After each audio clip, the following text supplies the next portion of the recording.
Welcome back to the Total Focus Podcast. I'm your host, Paul. Our sponsor of the week is Mid-Atlantic Video and Photography Productions. No matter if you need photos or videos, they are the team to get the job done.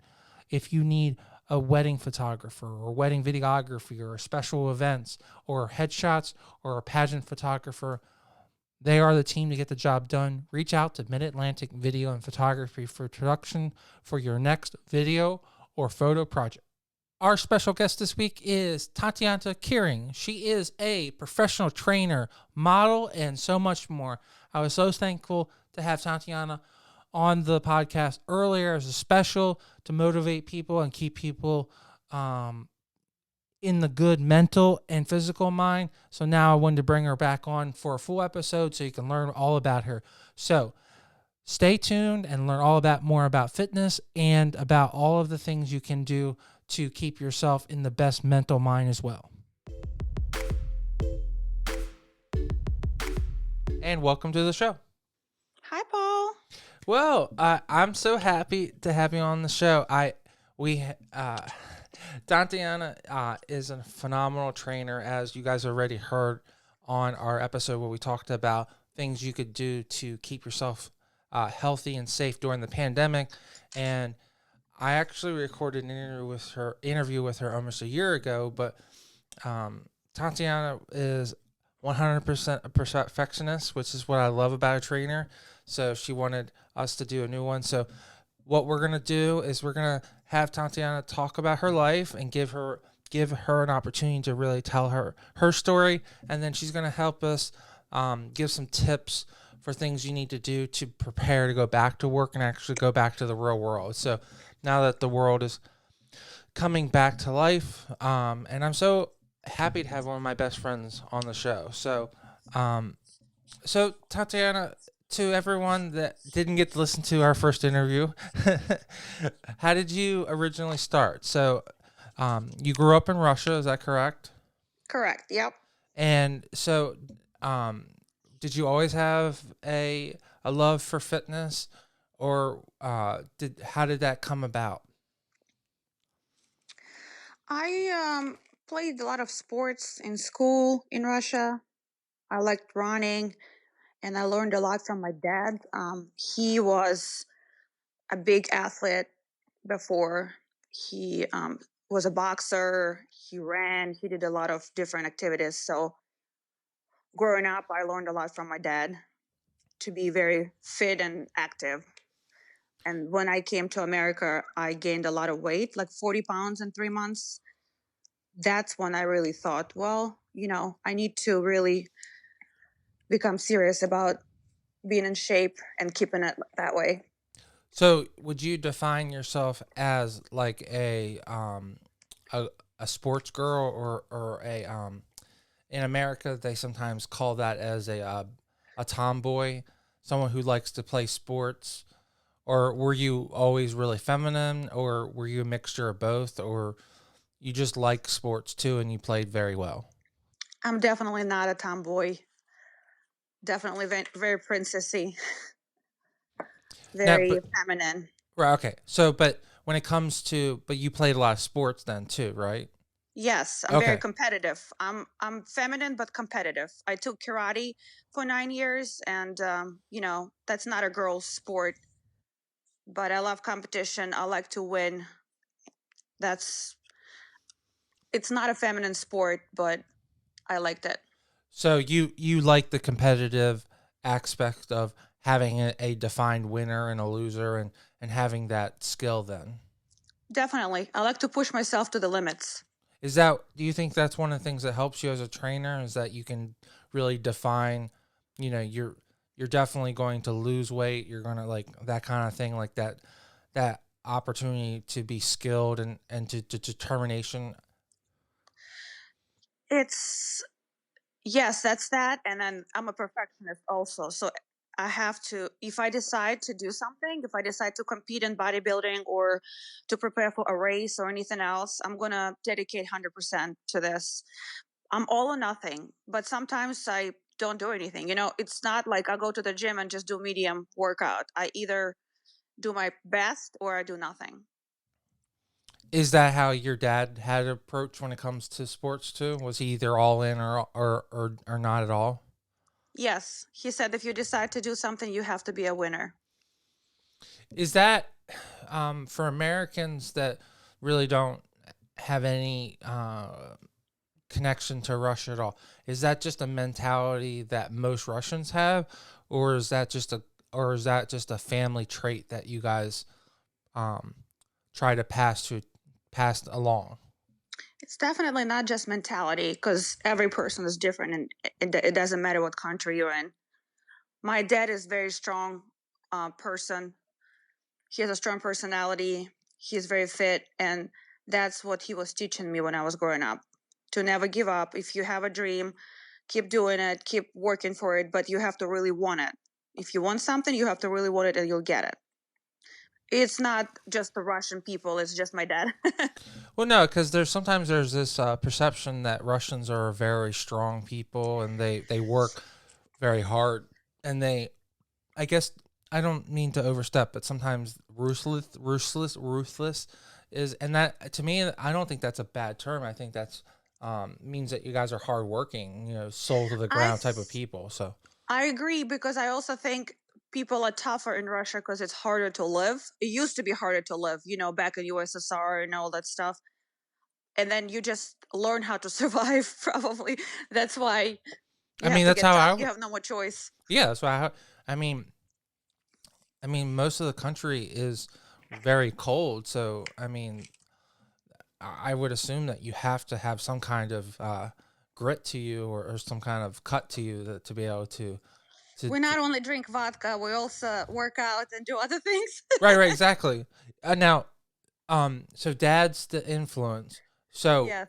um, did he teach you any like specific fitness training? Because if he's the sports side, was there also fitness, or was he just not into fitness? He was more like overall health. He worked out every morning. He woke up at 5 a.m. and worked out every morning. And he wanted to teach me, like, he would wake me up and he would be like, let's do this together.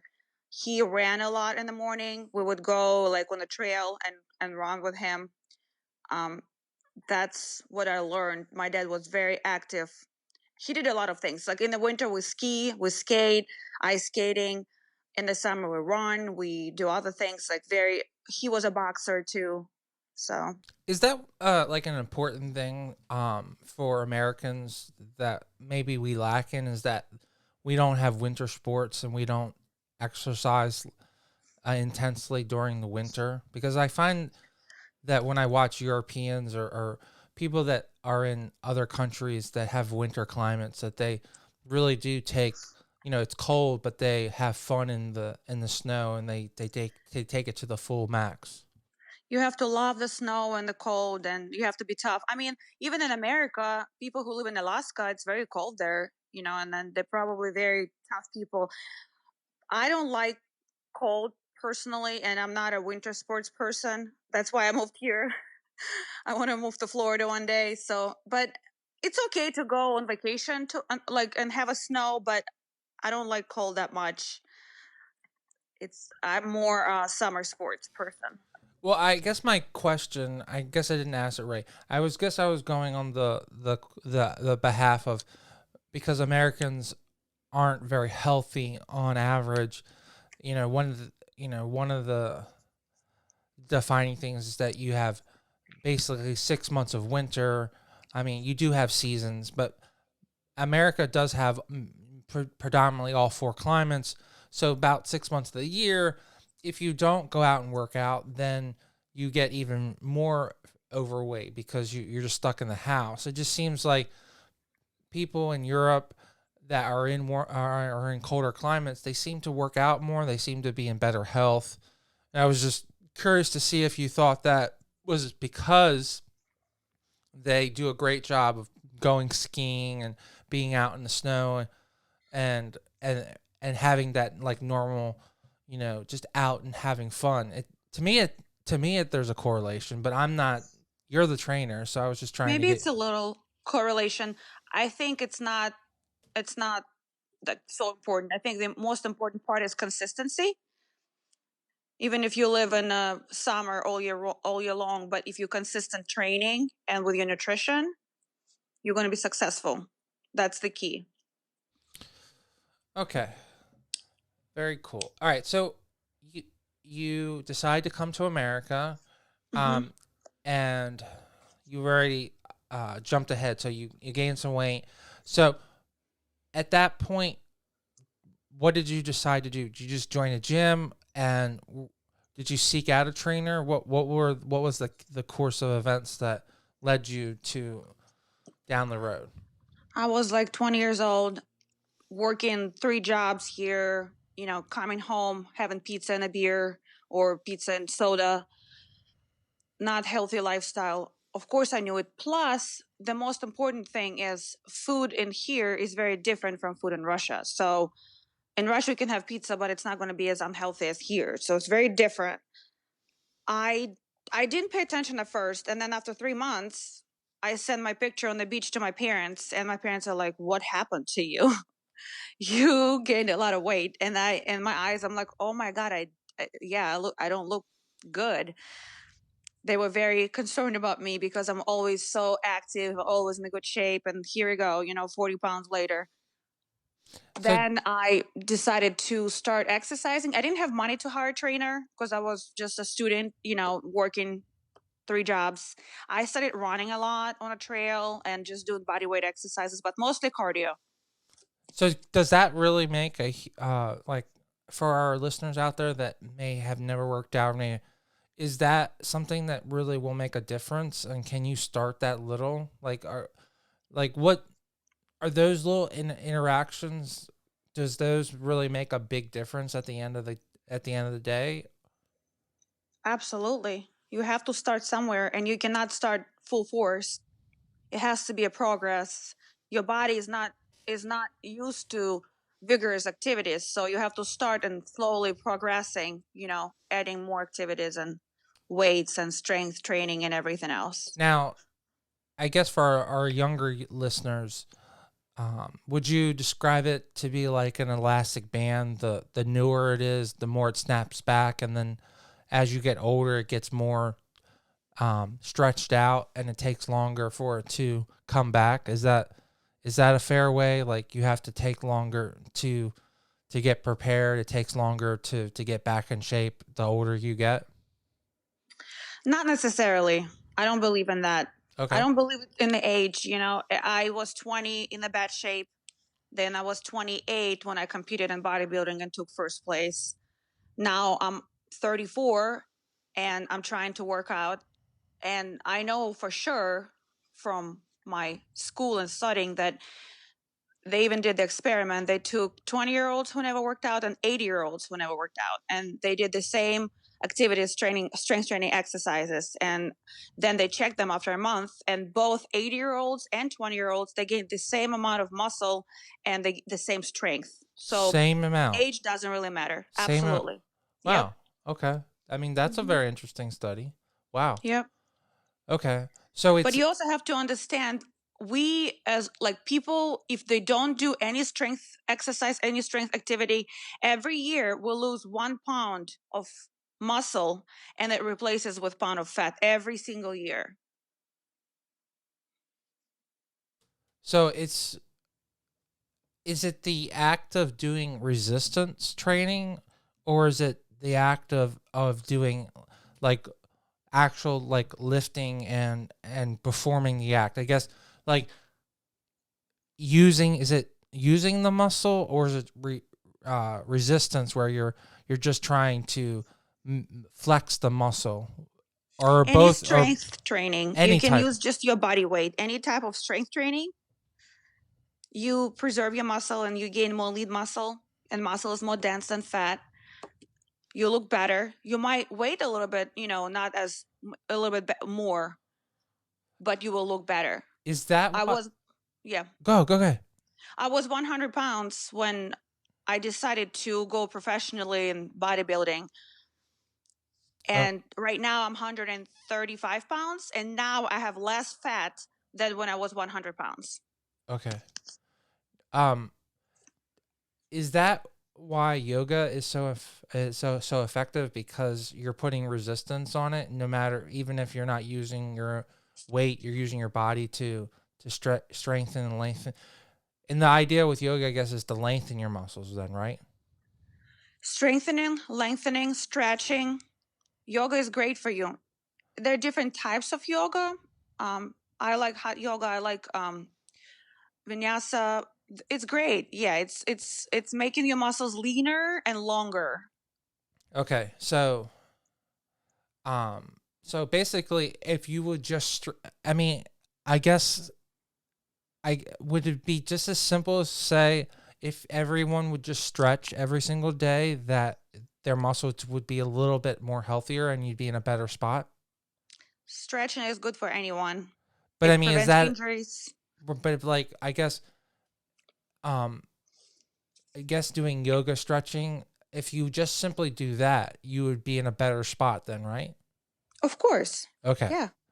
Because sometimes people say that they don't have time to do anything. So, do you think that would I guess I guess the idea is to prevent aging. So, those little things are what going to count, right? I guess is that the easiest way? Yoga. Yes. It depends what you like. Okay. I have multiple certificates of training and nutrition certificate, and I was going to get my yoga teacher certification. And I just realized it's just not for me. I'm a very active person. I like go, go, go. I like lift heavy weights. I like running, anything that's like super active. And yoga, I do yoga because it's good for you. It's not my favorite. Well, I mean, yeah, I mean, It depends on what type of person you are. it's like everyone likes a certain type, everyone likes a certain color. So, it's just not Yeah. the color that you're actually focusing on. But absolutely every person should stretch. That's for sure. I just wanted to take 1 second from this great interview and talk about our sponsor of the week, Mid Atlantic Video and Photography Productions. No matter if you're planning a wedding, a special event, or you just need an amazing headshot, they are the team to get the job done. You can reach out to them at 443 422 3830. Again, that's 443 422 3830. Or you can just go right to their website at mavpp.com. Now let's get right back to the show and listen to this great interview.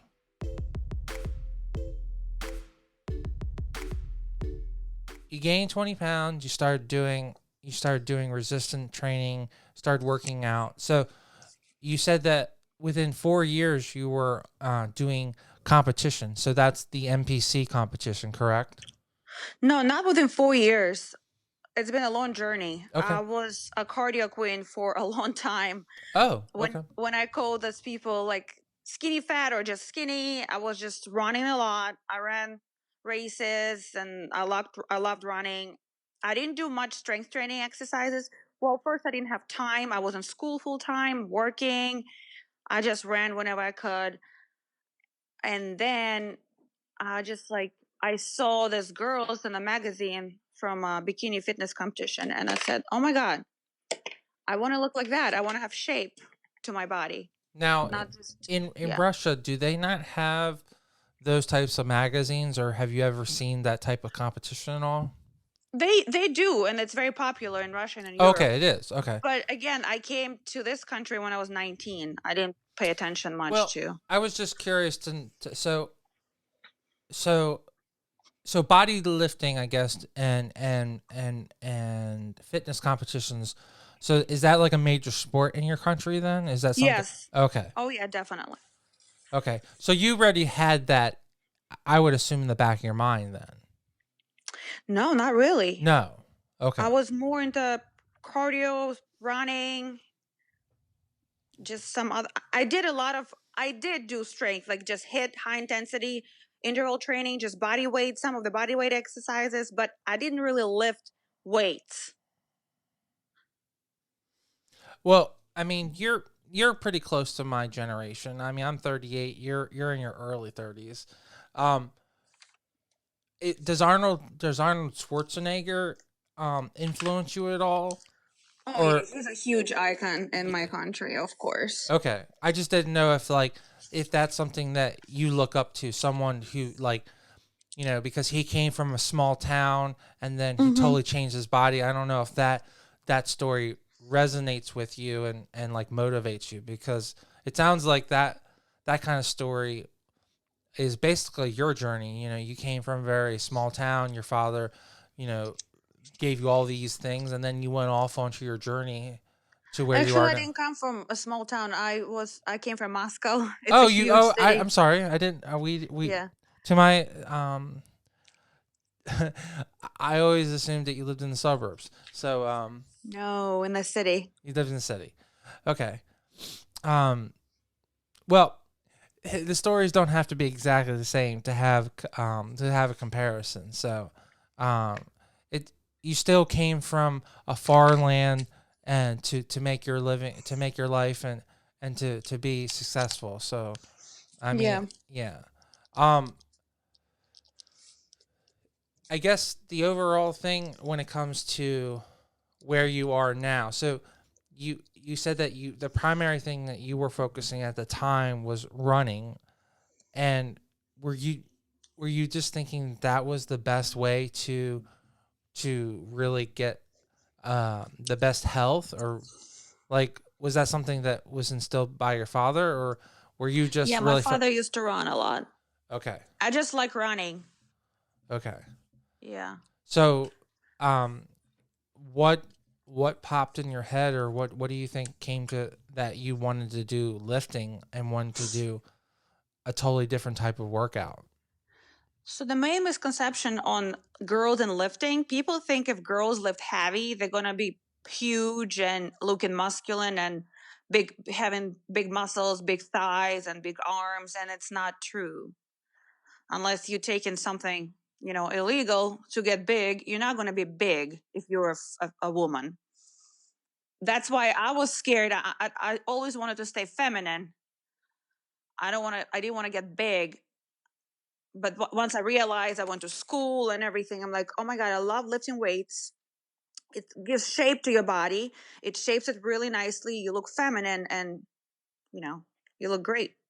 Well, Tatiana, for my female listeners out there, I guess I want you to address this. So, is it true that unless you take some type of enhancement, your feminine like face isn't going to alter? Correct?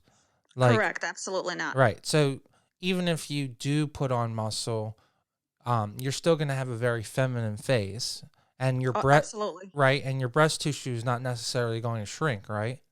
Well, it does. Oh, it It does. is fat tissue. Okay.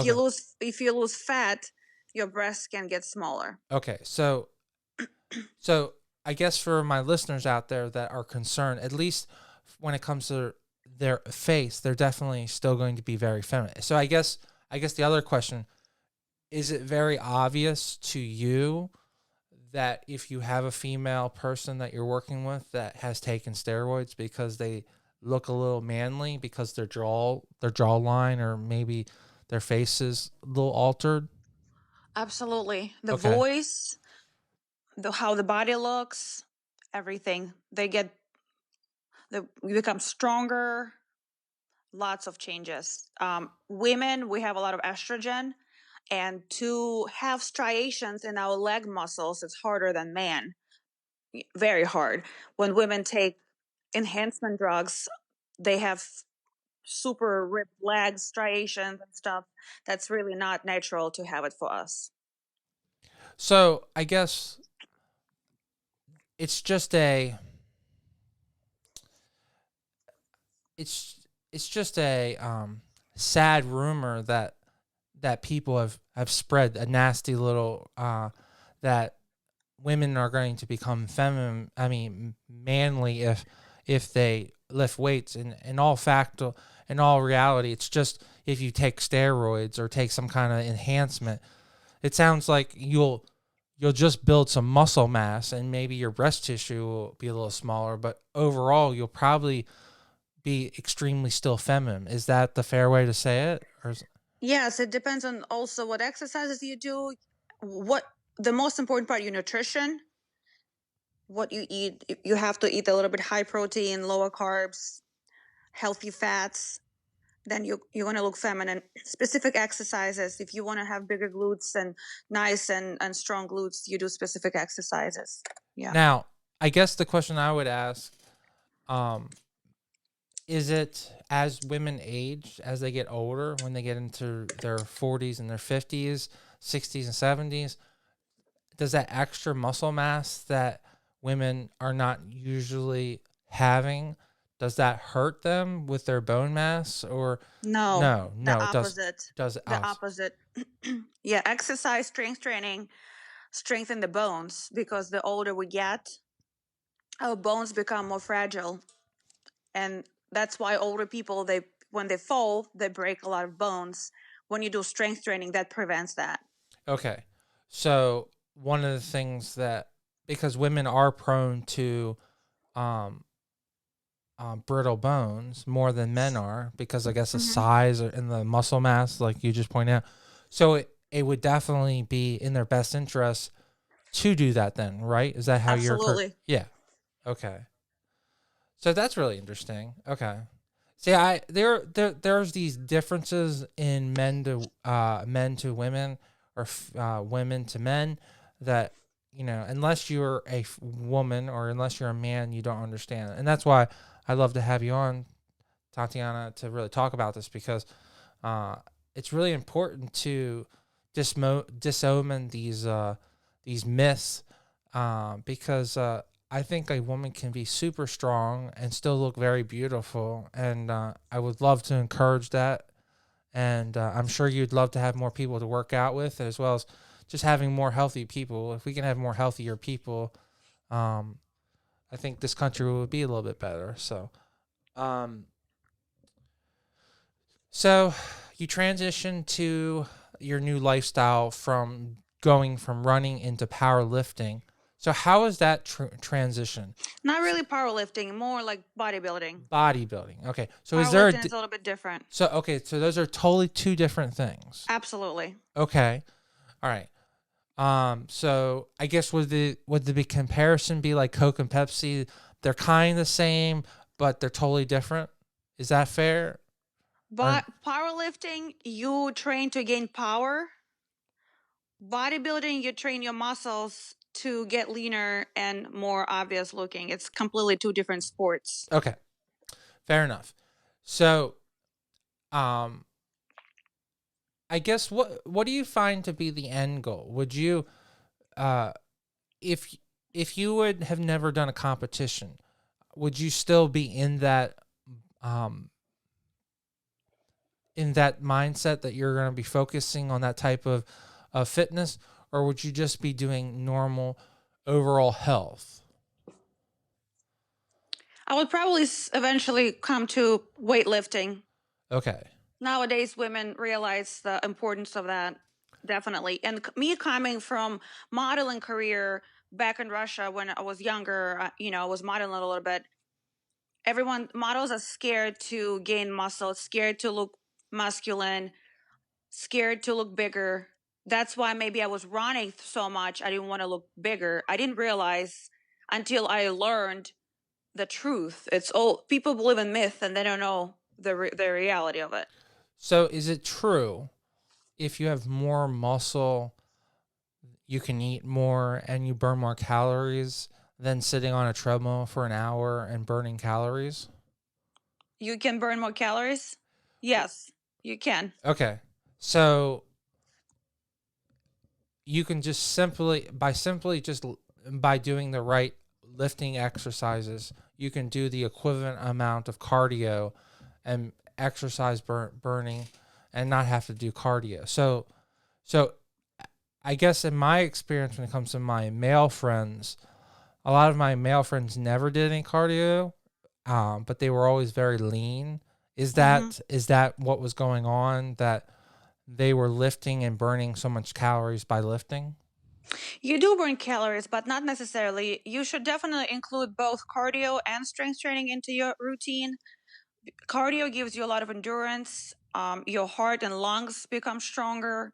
It's a little bit different. You do burn calories lifting weights, and you said your friends were leaner from lifting weights, they were probably eating a lot of protein, maybe a good nutrition. That's why they were lean. It's all about nutrition, 99%. But I do recommend people still do not excessive, but a couple days a week you should still do cardio. Okay, so I guess what I was hearing from that is cardio the only way to really work your heart muscle, because the heart is a muscle, correct? Correct, but it's not the only way. Oh, Cardio is not the only way. okay. Do you want to But give your an lungs, it's your lungs, your endurance. okay? Is there Hmm. another way to work that heart muscle? Because I'm just curious to know another way. You can do the same by lifting. If you You lift, for can. Okay. example, 4 sets of 15 repetitions and you only have 15 seconds break in between the sets, it's very So hard. It's a lot on your heart. high intensity, like low break, that. Yep. Okay. So it's basically, if you were going to jump up and down, you were going to do like sprints back and forth. That's where you have short breaks between. Is that the kind of the comparison if you were doing cardio? Yep. It's something similar. Yep. Okay. So you get this aha moment and you're training now for your first fitness competition. What was that experience like?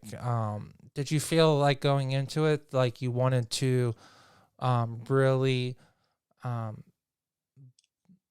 personally prove to yourself that you could still be beautiful and be feminine?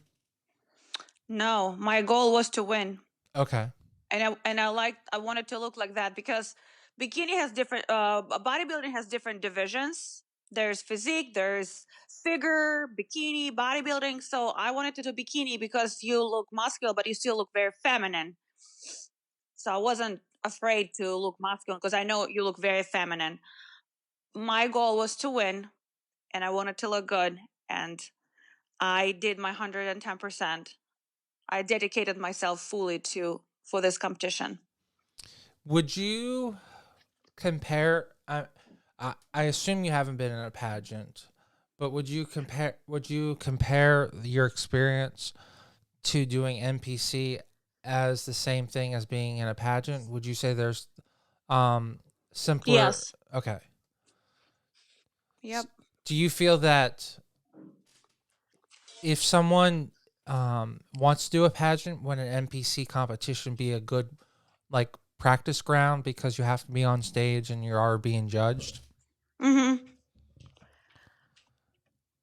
Um, can you repeat it again? I'm sorry. So, I guess what I was trying to ask was, a lot of my listeners are pageant contestants. Right. So, if they are enjoying being in the gym and they are in a point where they can work out and they could probably compete, because a lot of the girls are that listen to this show are in great shape and they could definitely compete if they wanted to. You have to work very hard to do NPC.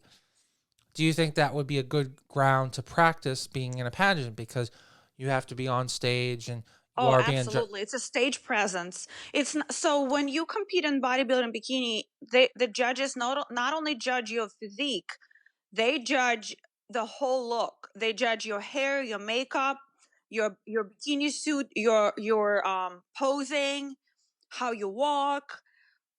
It's everything. So it's kind of sort of like a pageant. Like you have to perform, you have to look good, and then you have on the top of this to have muscle symmetry and good, you know, good look, muscle look. So there is a bit of being pretty in a NPC, a fitness competition then, right? 100%. Okay. So I guess for my listeners that are saying, well, I don't want to put that muscle on because I want to look feminine, I guess that kind of takes that idea and throws it out the door too, because if you don't look feminine for the women competition, then you wouldn't place well, right? Correct. Okay. In bikini, yes, you have to look very feminine in bikini. You have to have nice round glutes, smaller legs, good abs, everything like symmetrical, feminine body. Most bikini girls, because they lose so much fat, they lose their breast tissue, and most of them get breast augmentation Uh, surgeries because they want to look symmetrical. Well, Tatiana, I'm sure you already know this, but a lot of the girls already feel that way, that they have to do that for the pageants. So, um, I think that's unfortunately just become a society norm that women are put under that pressure. So, um, I mean that's an individual thing, and if you feel that you need to do it, you need to do it. So, uh, I think it shouldn't be pushed. If you feel beautiful this way, you shouldn't be pushed. It's up to you. If right, you think that makes you feel better for yourself, yes. yeah. I wouldn't do it for anyone else. I mean, I absolutely agree with you.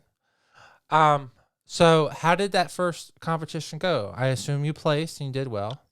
I placed second, and Okay. it was about 80 girls competing. I was extremely disappointed. I was crying. My coach was like, "Congratulations, it's your first competition. You did amazing." And I'm like, "No." And I threw my trophy. I said, "I want to be first. So let's get to work. Let's get back to work. I want to be first." I mean, I don't expect anything less from you. I, as a close It was a friend, little bit crazy for no, me. no, I understand. I knowing Tatiana only wants to be in first, so I don't really expect her to be happy with second. But I have to say, looking back on it, to compete with a field of 80 people, that is a large achievement. So at least I hope in retrospect you can say that you did a great job, but you definitely still wanted to do better. So uh, Absolutely. And at the end of the day, right now, I'm glad I placed second. So it didn't make me, oh, I'm the best. I knew I had to work more to be the best. And you're never the best. You always compete with yourself. At the end of the day, you don't compete with other people. It's always you against yourself. do you think that's the hardest part? Is that your Absolutely. inner voice is like completely telling you can't do it? No, they don't tell me I can't do it. It's just it's so hard to prepare for a competition and you don't know how the girls are going to look there. Some girls competed 10 times before and then it's your first time. It's very different. Just very like pageants. Like I guess it's very different. It's you never know what's going to come out at the end. Well, the more that you talk about your NPC competitions, the more and more I see core, they look almost to be the same. The only difference is that you guys are primarily looking at the physical body. Then, pageants are supposed to be the overall person. So to me, it's still they still judge you on your physical body, both competitions. So, Correct. and they both of them judge you both on your beauty. Um, you don't have any they don't ask you any questions, right? There's no interview or anything like that on an NPC competition, right? You don't talk at all, correct? You don't talk at all unless you win and then they They interview they you. They interview. interview. Yes. Okay. So that's the one aspect that's a little bit different. Okay. So your first competition you did well, but you didn't get first. Um how did you do several other competitions, and did you ever get your first place that you Yes. you did? Well, Of that's course. wonderful. So how did that experience go? Like, so was that right after? Did you get your first place trophy after that first attempt, or did it take several times? No, after I took second place, I told my coach, "Let's get to work. I want to push it and I want to look better. I want to beat myself." We worked really hard, very hard, very mentally hard, physically hard. My body was aching from a lot of working out, extreme workouts, very strict nutrition. Then I competed second time, maybe a couple, like 5, 6 months apart, or maybe 9 months apart. I don't remember. And then I placed first. To me, that sounds pretty quick turnaround. Would you agree that that's pretty quick? Yes. Okay. Um, do most people compete in fitness competitions very quickly like that, or is it usually like a 9 to 12 month between competitions? It depends on a person. Some people, if they don't place well, they want to take a break and have the improvement season, improve and come back next year. Some people like, I want to get to work now and compete in like a couple months and see what happens. It just depends on the person. So you achieved your goal, and now you're working towards your trainer's license, and you've started your own little gym. And Oh, you're I don't work towards my trainer's license. oh, you I've been have having you my have your yeah. I've been having my trainer's license for 6 years. Okay, but I meant to the audience that you got your I misspoke. So you have your license. You built your own gym. You have your own clientele, and Yep. is that all stem from that whole desire of wanting to be number one and being in that, or do you think you would have been down that road either way? No, I always wanted to be a trainer. I always wanted to help people to feel better about themselves, to help people to become healthier. At the end of the day, it's not only about your body, it's about your health. I help overweight people, I help underweight people, I have people with mental disorders like bulimia, anorexia, or it just depends. I just wanted to help people to be healthier.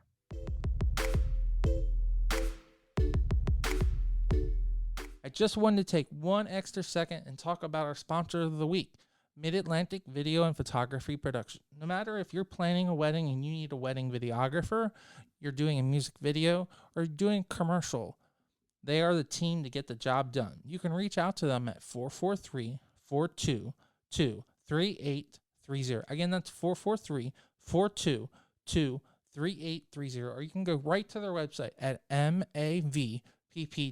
Now let's get right back to this great interview. So, how's the experience being a trainer? It sounds from how you left off that you're sounding like you're really rewarded and are really making a difference. Is that how you see it? I love it. Yes, I love my job. Um, and is the business going well? Like, It's going really well. are you looking Yeah. for new people to work out? I always accept new people after initial interview. I offer a free consultation. We talk about their goals and everything else, and we see if we match and we, everything else. My book is pretty full, but I always accept new people. I also offer nutrition counseling. I have a nutrition license as well as fitness license. I offer, if you want to compete, I coach girls in bikini bodybuilding and posing on stage. Plus, I train fitness So, training. what brings you most joy? Do you like competition day and doing that fun aspect, or do you like to be in the gym pounding iron or clanging iron? I guess is what most people say. I like everything. Okay. Yeah.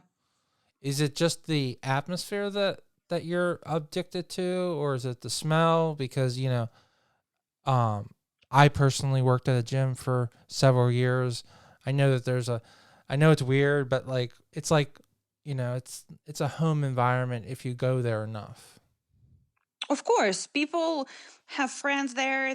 Yeah, it's like lifestyle.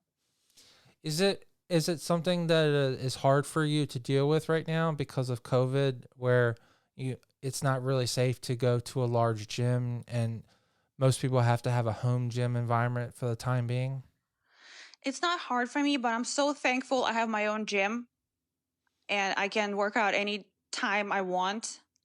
Um, I can't even imagine for people who cannot go to the big gym and they have very limited options. I guess, would you recommend someone that is immune, compromised or overweight to go to a gym at this point, or do you think it would be better for them to go outside and walk and maybe lift a book or whatever, or what do you think would be the best thing? Because everything I read is that people that are overweight or people that are immune compromised, they're at the highest risk. So if going into a building puts you at higher risk, do you have any suggestions on that?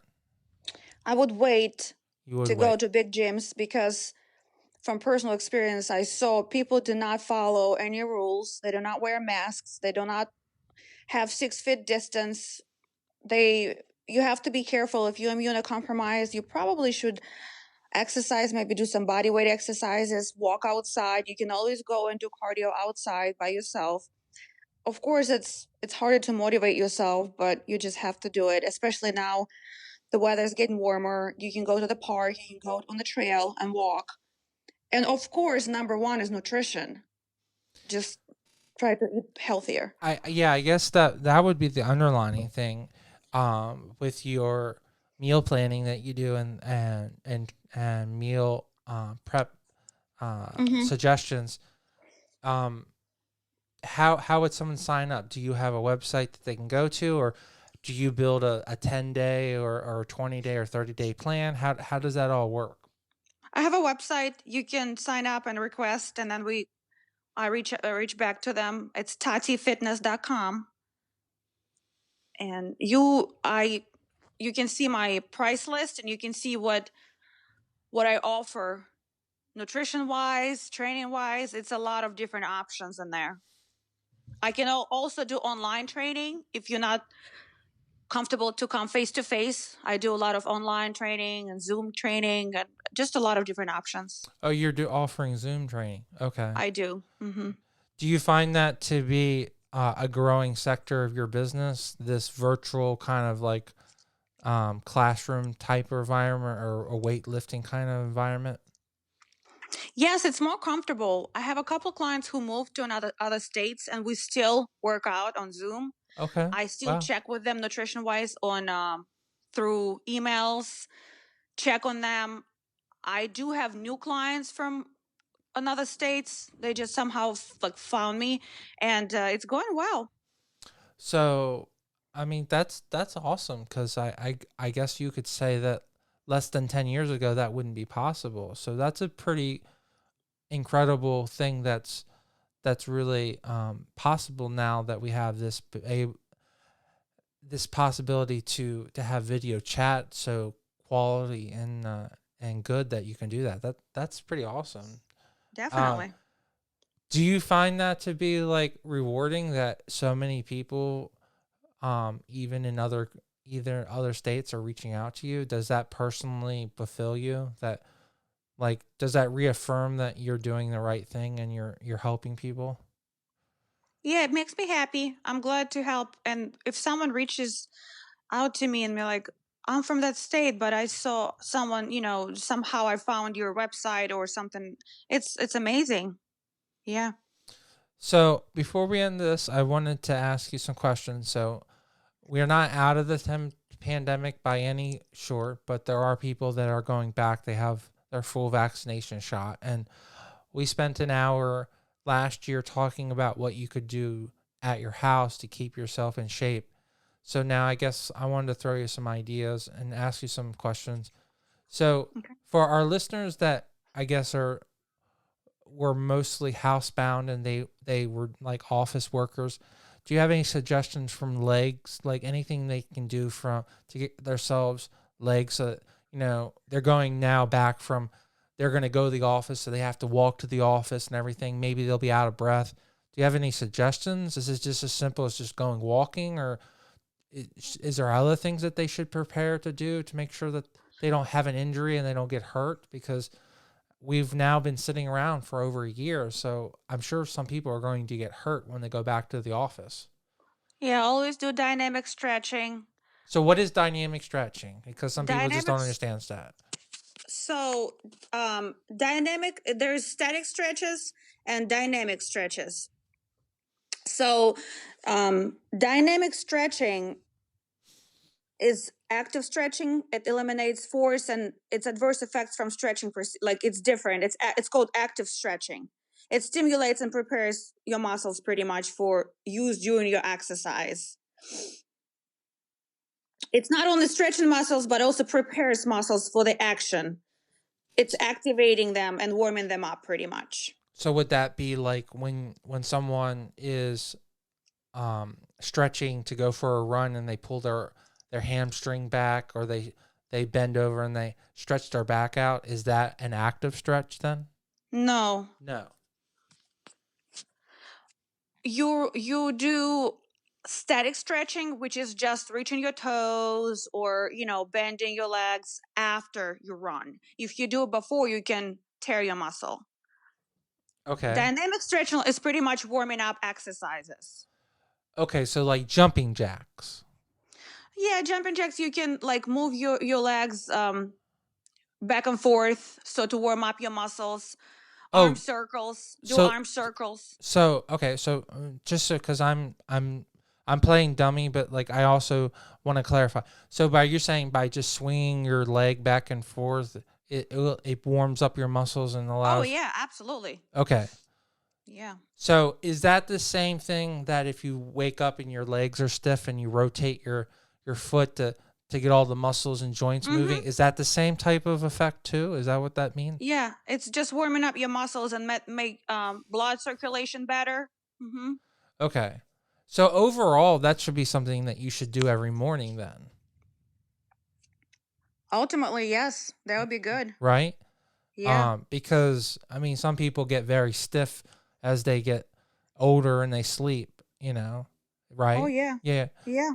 So, are you concerned with a lot of people getting those type of injuries, going back to work? Because I could see a lot of us being a very sedentary life and during the pandemic and then going back to an active life. Am I naive by thinking that, or is that correct? That's probably going to happen. Sure, if you didn't do anything for a year, your muscles get very weak, and you should probably start with slow progression. Maybe walking, do some body weight squats, just kind of simple exercises to start with to strengthen your muscles a little bit, and then you can move to lifting. Okay. So your concern from a lifting perspective is that they need to at least be doing a little bit of walking and doing active stretching to get themselves and body weight exercises. And body weight exercise. Okay. Yes. And like squats, body weight squats. Okay. Lunges, like something. Okay. Now, I mean, the body is different. It's not like but generally speaking, after, would it be a week or 10 days? Would that be good enough to go back to lifting weights if they had a home gym? What would be a good time frame? Yeah, you can start lifting weights, just slow progression. Nothing crazy, nothing super heavy so you injure yourself. Just start slow and slowly progress. And I guess, what's your thought? Do you think that after you are fully vaccinated, do you think that the person should go to the gym and wear a mask and go back to the gym, or do you think that they should stay away for a couple more months? I mean, it's up to you. It's up to the person how they feel comfortable. If the person feels comfortable after fully vaccinated, I would of course go to the gym. Okay. And yeah, why not? Okay. If you don't feel comfortable, maybe do exercises outside or at your house again. It just depends on you. I guess the articles I've been reading, there's a debate about the more you work out, the more healthier from like a mental and the endorphins that are given off. And absolutely. So yes. do you believe in that? Do you think that's a real thing? Absolutely. Okay. It's not even believe, it's the truth. Okay. Definitely. It helps depression, it helps anxiety, it helps exercise helps. Yeah, definitely helps mentally. So I guess the way I would look at it is if you've been kind of homestead for a year, then after you're fully vaccinated, it's really time for you to now work out and to try to be your best self. Is that Is that the way you would look at it? Like, this is your first this is your opportunity to start over then. Is that the best? Ideally, yes. But imagine how hard it is after 1 year of being at home, start going out and change your lifestyle. For some people, they like get comfortable where they are right now and they don't want to go. It takes time to change your life back again. So maybe slow progression. Maybe try to go once a week first and see how it goes, not Um, just full force. would you say that we're if I compare us to the butterfly and being the caterpillar, and then do you think society right now is still in the cocoon, or are we still caterpillars? Because eventually we're gonna have to become the beautiful butterfly and get outside our cocoon, right? I hope it's a cocoon right now. Okay, so you think we're still in our cocoon? So Well, some of them becoming butterflies, that's for sure. okay. So I guess, but overall, you think we're still like, do you think the cocoon is opened at least? Or Yeah, yeah, I think yeah, it is. yeah. Yeah. That I think because I think sometimes it's easier to compare it to things like that because people understand. So, um, I guess if you're fully vaccinated, I guess this is the time that you need to start prepared because I guess within a year, life will be back to normal, and then we'll be back to pissing and moaning and calling people names. So I guess this is right. I mean, I Yes. try not to be satirical about it, but like Americans have very short memories on what happens. You know, one minute we're crying, the next minute we're celebrating. So is that just like you lived in Russia your entire life as a young child? The Russians have that short mentality, or do they also 1 minute they're crying, the next minute they just forget about stuff, or is that just Americans? I don't think I think Russian people forget about stuff. They don't believe in that and they're very Okay, tough. They think they're tough. They're like, we don't care. And okay, then so they get they sick. do the same thing. They just let it go. Oh Okay, yeah, absolutely. so And maybe then it's they not realize an American thing. Maybe it's a human thing. it's a human being thing, yes. Okay, do you think that's just a good defensive mechanism then? Maybe people just don't want to believe in that. They don't want to acknowledge it. They just want to live their life how they used to live it until they get sick and they realize that they should take precautions.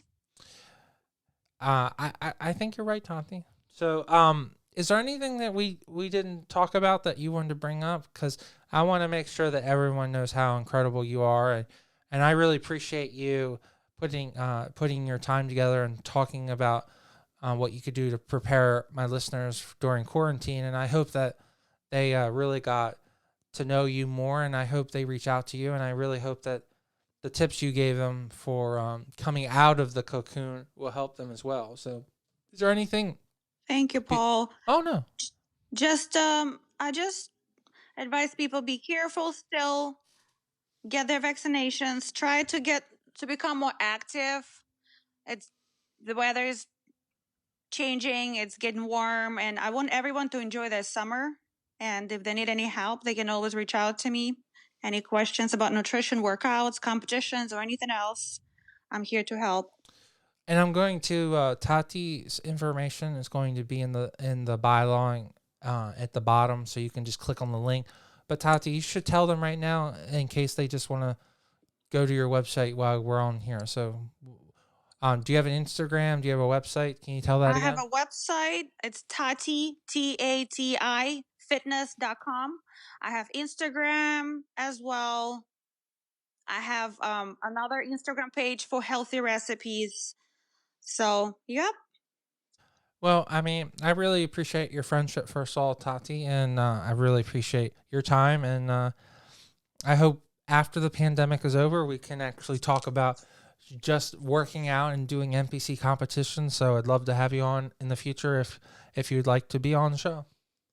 Thanks, Paul. Absolutely. It was a pleasure. Thank you. Tatiana, thank you so much for being on the show. I absolutely appreciate you, and I really just thank you for doing both the special and coming on and telling your life story. I think it's really important that people understand that everyone comes from a different background, but you can also achieve your goals. And it's about really staying mentally and physically strong. And I I appreciate you telling your story and showing that you've gone through adversities and that it is possible for you to come on the other end and really be successful, as well as being motivated and being there for other people. So congratulations on you, and thank you so much for all of the effort and time you put in. Don't forget that the Total Focus podcast is both on iTunes and on YouTube, so please sign up and be a subscriber. We would really appreciate it. Please leave us a comment, give us a thumbs up or a thumbs down. Any kind of comment is totally appreciated, and we appreciate your time. Also, we have a movie review show with my co-host, Yvonne Carlos. So if you're into movies, we'd really love for you to give us some feedback and listen to our movie episodes.